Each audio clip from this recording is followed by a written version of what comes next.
Welcome class. आज की class में हम करने वाले हैं finance in financial management. Finance क्या होता है, उसके पूरे रूल्स क्या होते हैं, इंपॉर्टेंस क्या होता है, ऑब्जेक्टिव, गोल, एवरीथिंग फाइनेंस का वन शॉट वीडियो करने वाले हैं। So let's start financial management.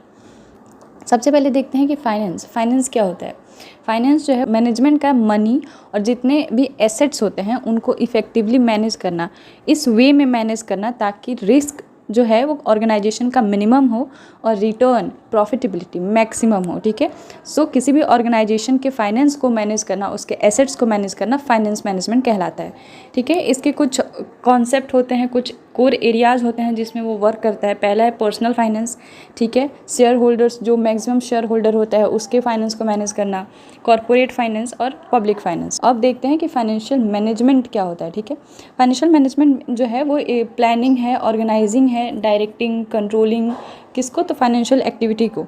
जितने फाइनेंशियल एक्टिविटी परफॉर्म किए जा रहे हैं ऑर्गेनाइजेशन में, वो सारे एक्टिविटी को, ठीक है, मैनेज करना, प्लान करना, इसका प्रोसेस कहलाता है फाइनेंशियल मैनेजमेंट। ठीक है, इसका ऑब्जेक्टिव है कि ये मैक्सिमाइज करता है शेयर होल्डर्स के वेल्थ को। वेल्थ मतलब कि शेयर होल्डर्स के मार्केट वैल्यू को, जो शेयर है उसका मार्केट वैल्यू मैक्सिमम होना चाहिए और जो इमेज है ऑर्गेनाइजेशन का वो बेस्ट होना चाहिए जितने हमारे कंज्यूमर हैं उनकी पर्सपेक्टिव से। ठीक है, सो इसका ऑब्जेक्टिव क्या होता है फाइनेंशियल मैनेजमेंट का कि मैक्सिमाइज करता है शेयर होल्डर्स के वेल्थ को। अब देखते हैं कि इसके फंक्शंस क्या होते हैं, फाइनेंशियल मैनेजमेंट के फंक्शंस। पहला है इन्वेस्टमेंट डिसीजन। इसमें हम ये डिसाइड करते हैं कि जितने हमारे ऑर्गेनाइजेशन के फाइनेंस हैं उनको किस अपॉर्चुनिटी में इन्वेस्ट करना है। फिर आता है फाइनेंशियल डिसीजन। इसमें ये इन्वॉल्व करता है कि हमें अपने ऑर्गेनाइजेशन के लिए फ़ंड कहाँ से रेज़ करना है, वो डेट से रेज़ करना है या इक्विटी से रेज़ करना है। फिर आता है डिविडेंड डिसीजन, जो हमारा प्रॉफिट हो रहा है उसको यूज़ कैसे करना है, कितना % शेयर होल्डर्स को देना है, कितना रिजर्व और सरप्लस रखना है, इस सब को मेंटेन करना कहलाता है डिविडेंड डिसीजन। ठीक है, अब देखते हैं कि क्या होता है इंपॉर्टेंस ऑफ फाइनेंस। ठीक है, किसी भी ऑर्गेनाइजेशन में क्या इंपॉर्टेंस होता है और किस तरीके से इसके यूजेज होते हैं। पहला इंपॉर्टेंस है ensure business continuity and growth. Business जो है वो कंटिन्यू ग्रोथ करता रहे, उसका कंटिन्यूटी बनी रहे, इस चीज़ में फाइनेंस बहुत हेल्पफुल होता है क्योंकि वो ब्लड है ऑर्गेनाइजेशन का। किसी भी ऑर्गेनाइजेशन का फाइनेंस जो है वो ब्लड है, एसेंशियल है, उसके बिना ऑर्गेनाइजेशन रन नहीं कर सकता है। फिर आता है फैसिलिटेट्स इन्वेस्टमेंट एक्सपेंशन, कि ऑर्गेनाइजेशन में अगर इन्वेस्टमेंट करना है बेस्ट अपॉर्चुनिटी में तो हमें इन्वेस्टमेंट के लिए फाइनेंस की ज़रूरत है। अगर हमें अपना बिजनेस को एक्सपेंड करना है तो उसके लिए हमें फाइनेंस की ज़रूरत है। रिस्क मैनेजमेंट में भी हेल्प करता है। हमें पता है कि डायनेमिक इन्वायरमेंट में ऑर्गेनाइजेशन रन करता है। इसका मतलब ये है कि जो भी हमारा मार्केट है वो टाइम के साथ चेंज होता रहता है और रिस्क भी आती जाती रहती है। ठीक है, तो अगर रिस्क को मैनेज करने के लिए फाइनेंस बहुत इंपॉर्टेंट रोल प्ले करता है। फिर आता है aids in achieving financial goal. जो भी ऑर्गेनाइजेशन के फाइनेंशियल गोल सेट किए गए हैं उसे अचीव करना है, उसके लिए फाइनेंस चाहिए। डे टू डे एक्टिविटी के लिए फाइनेंस चाहिए। सो जो भी ऑर्गेनाइजेशन के गोल हैं उसको अचीव करने के लिए फाइनेंस की इम्पोर्टेंस होती है। तो ये था इम्पोर्टेंस ऑफ फाइनेंस। अब बात करते हैं कि की कॉन्सेप्ट ऑफ फाइनेंस। फाइनेंस के क्या क्या की कॉन्सेप्ट होते हैं, वो कैसे वर्क करता है। पहला है time value of money. Time value of money क्या है कि जो भी हम इन्वेस्ट कर रहे हैं अपना फाइनेंस अपॉर्चुनिटी में, उसका फ्यूचर वैल्यू क्या होगा। अभी का जो अमाउंट है हमारे पास फाइनेंस पड़ा हुआ है उसका फ्यूचर वैल्यू क्या होगा, जो फ्यूचर वैल्यू जो हमें मिलने वाली है उसका प्रेजेंट अमाउंट क्या होगा, ये सब पता करना टाइम वैल्यू ऑफ मनी होता है। फिर आता है रिस्क एंड रिटर्न। फाइनेंस में रिस्क कितना है, किस अपॉर्चुनिटी में, किस फंक्शन में कितना रिटर्न है, ये सब बहुत इंपॉर्टेंट कॉन्सेप्ट होते हैं। कॉस्ट ऑफ कैपिटल, कोई भी हम फंड रेज करते हैं ऑर्गेनाइजेशन में तो फंड को रेज करने में हमें कितना कॉस्ट लगता है, that is cost of capital. फिर आता है कैपिटल स्ट्रक्चर। हम अपने ऑर्गेनाइजेशन के लिए कितने प्रोपोर्शन में डेट और इक्विटी को चूज़ करते हैं, वो होता है capital structure, means proportion of debt and equity, right.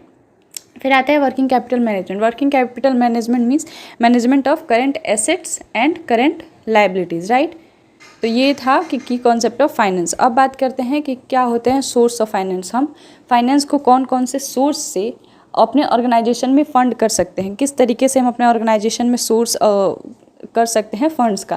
पहला आता है इंटरनल सोर्स, राइट।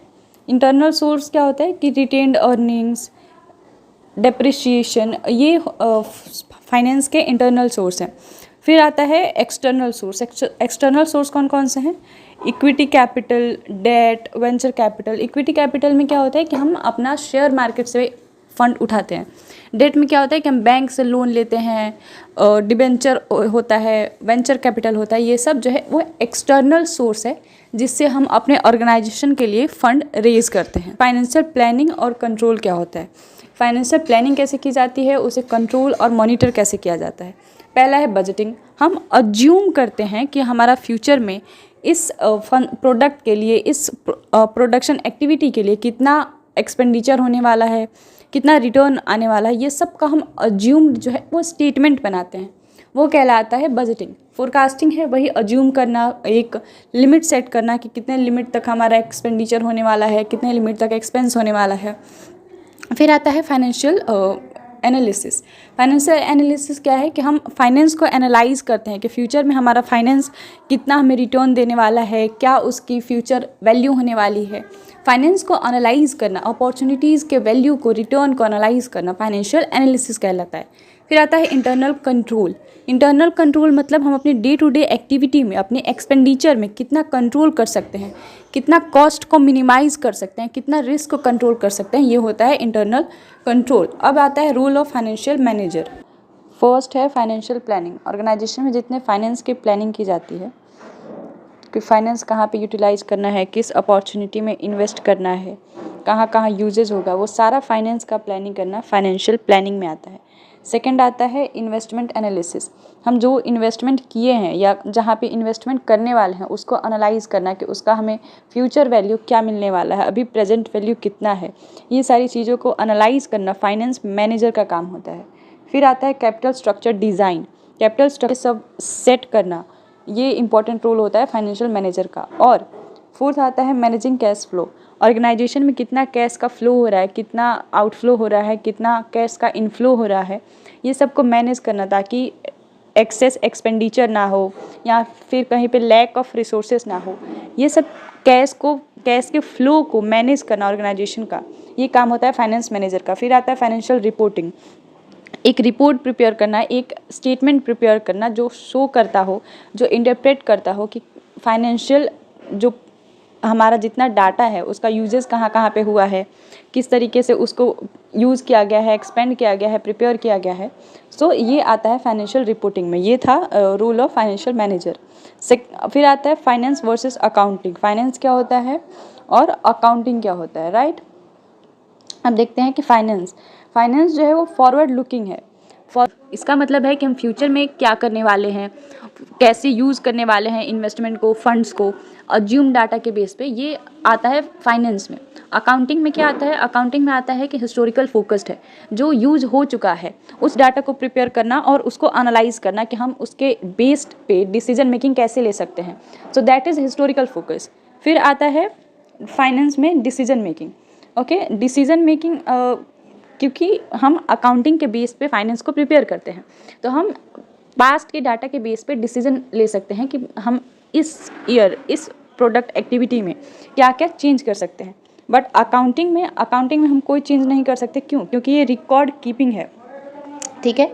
मीन्स कि ये जो चीज़ें ऑलरेडी अकर हो चुकी हैं, बस उन चीज़ों को रिकॉर्ड करना अकाउंटिंग का काम होता है। फिर आता है फाइनेंस में, ये वैल्यू से कंसर्न्ड होता है कि हमारा जो वैल्यू है, हमारे इन्वेस्टमेंट का वैल्यू, हमारा शेयर मार्केट का वैल्यू, हमारे एसेट्स के वैल्यू, ये सारी चीज़ों से कंसर्न्ड होता है और उस पर फोकस करता है। बल्कि जो अकाउंटिंग है वो कंसर्न्ड होता है कि कॉस्ट से, कितना कॉस्ट हमारा मटेरियल में लगने वाला है, कितना कॉस्ट हमारा फाइनल प्रोडक्ट्स में यूज़ होने वाला है। सो ये अकाउंटिंग कंसर्न्ड होता है कॉस्ट से। फिर आता है कंक्लूजन क्या है? तो फाइनेंस जो है वो ब्लड है ऑर्गेनाइजेशन का। ब्लड मीन्स कि वो नेसेसिटी है किसी भी ऑर्गेनाइजेशन को रन करने के लिए। साउंड फाइनेंशियल प्लानिंग जो है वो एक सस्टेनेबल ग्रोथ का की है कि अगर किसी भी ऑर्गेनाइजेशन का जो फाइनेंशियल प्लानिंग है वो बहुत ग्रोथफुल है, साउंड है, दैट मीन्स कि ऑर्गेनाइजेशन स्मूथ फ्लो कर रही है। फाइनेंस हेल्प करता है डिसीजन मेकिंग में एवरी स्टेज पे, चाहे वो प्रोडक्शन स्टेज हो, मैन्युफैक्चरिंग स्टेज हो, सेलिंग हो, जो भी स्टेज हो ऑर्गेनाइजेशन का, उस स्टेज पे डिसीजन मेकिंग में फाइनेंस बहुत हेल्पफुल होता है। Okay, so thank you so much and drop your comment section. जो भी डाउट हो आपको, जो भी प्रॉब्लम हो, आप कमेंट कर सकते हैं। Thank you.